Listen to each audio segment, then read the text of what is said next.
This is Ian Cameron for Sportsbook Review with your NHL early lines report for the games taking place on Wednesday, October 19th. A very short card, just 2 games on the slate, but we'll talk about both of them. And we're going to start by looking at the game on NBC Sports Network. Wednesday night, 8:05 Eastern, Detroit Red Wings, New York Rangers. A battle of two teams that I think will be looking to make, battling all season long, I should say, to make the playoffs. I don't think either of these teams, to be honest with you, is guaranteed to be a postseason team this year in the Eastern Conference. So a big game for these two teams early on. Nice bounce-back victory for the Detroit Red Wings on Monday night. They get their first win of the season, their home opener. Final home opener ever at Joe Louis Arena. They pick up a big win, 5-1 over the Ottawa Senators. Much better performance from the Red Wings. Great performance in net, too, from Peter Mrazek. That is a very, very good positive sign moving forward for the Red Wings, because there were times last year Mrazek did not play well. He's got all the capabilities in the world of being a very good goaltender in this league. It's all about consistency, and it's all about putting it together game in and game out for Mrazek, and he did a much better job of that against Ottawa. A 5-1 victory, 31 saves on 32 shots.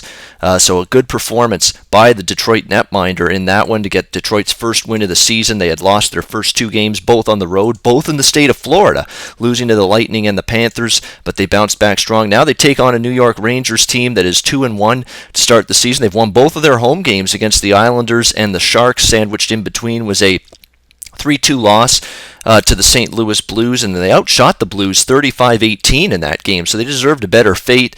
They took advantage of a lot of gaffes by the San Jose Sharks defensively in that hockey game.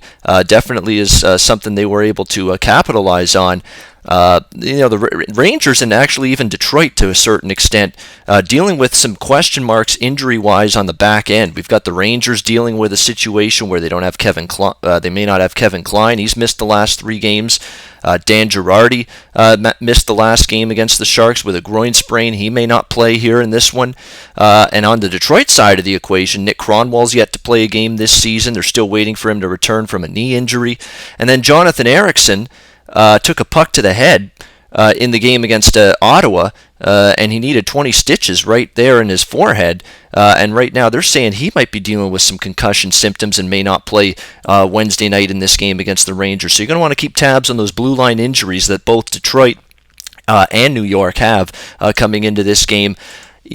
We're going to come back to this game because it's play of the day. We don't have a great slate, but I still want to give you a play of the day with every video, including the ones where we have a short slate like this on Wednesday. I think the momentum of Detroit winning that game against Ottawa means a little something here, and we'll come back to this for play of the day to wrap up the video. Toronto and Winnipeg, the second game on the Wednesday slate. This should be a phenomenal matchup, all Canadian matchup, but really the headlines coming into this game, we know what they are. Austin Matthews, the number 1 overall pick taken by the Leafs. Patrick Laine, the number 2 overall pick in this year's draft taken by the Winnipeg Jets, facing off for the first time. Is this the start of a budding rivalry, perhaps? Now, these are 2 guys that don't hate each other, obviously. It's not that kind of rivalry.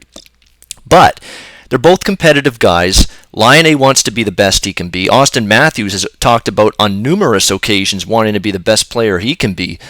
So you're going to have 2 young players here on both sides, Laine and Matthews. I think going a little bit, not harder, but doing even a little bit more to get on the score sheet and really push the attack in this hockey game. And I think that's what we're going to see when the Leafs and Jets play on Wednesday night.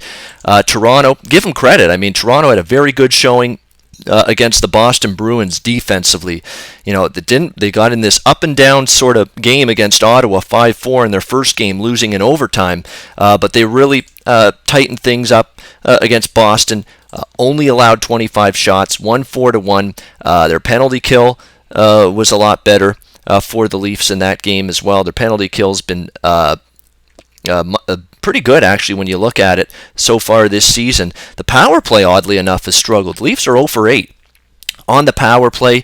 Mike Babcock at Monday's Leaf practice talked about working on that power play, something that Toronto really looked at in their latest practice. So I think the fact that they are working on that power play, and I still think the Leafs, when you look at who they can put out on a power play unit, Morgan Riley, Jake Gardiner, 2 defensemen that are more than capable of quarterbacking a power play.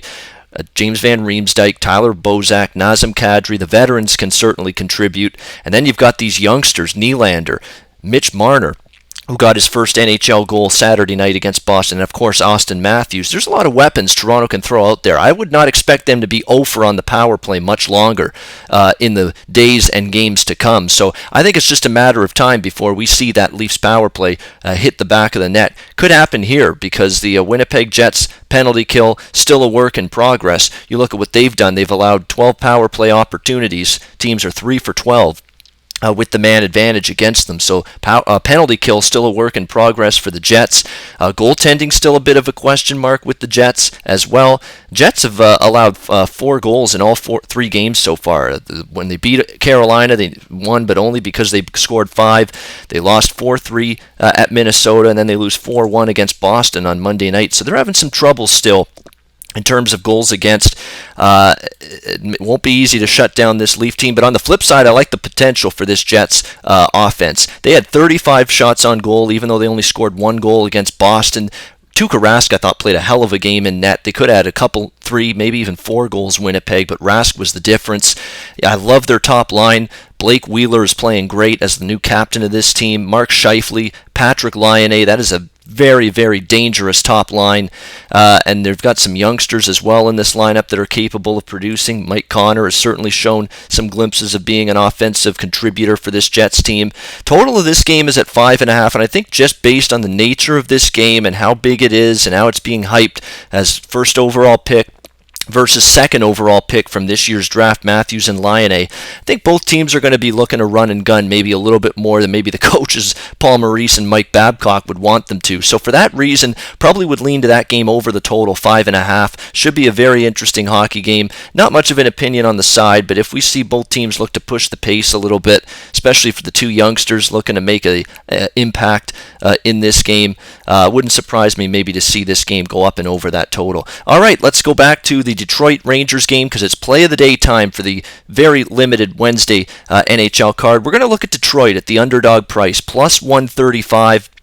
Is the current number you can get with the Red Wings as an underdog. Rotation 51, Detroit plus 135. I like to bet on teams that had lost a few games in a row. They win one, they get a little momentum, a little spark, a little confidence back, and I think Detroit got some confidence back by that 5-1 win against Ottawa, and that usually that momentum can carry over into the next game. I think it can. I think they have a chance to win this game. I think we got a live underdog with the Detroit Red Wings plus 135.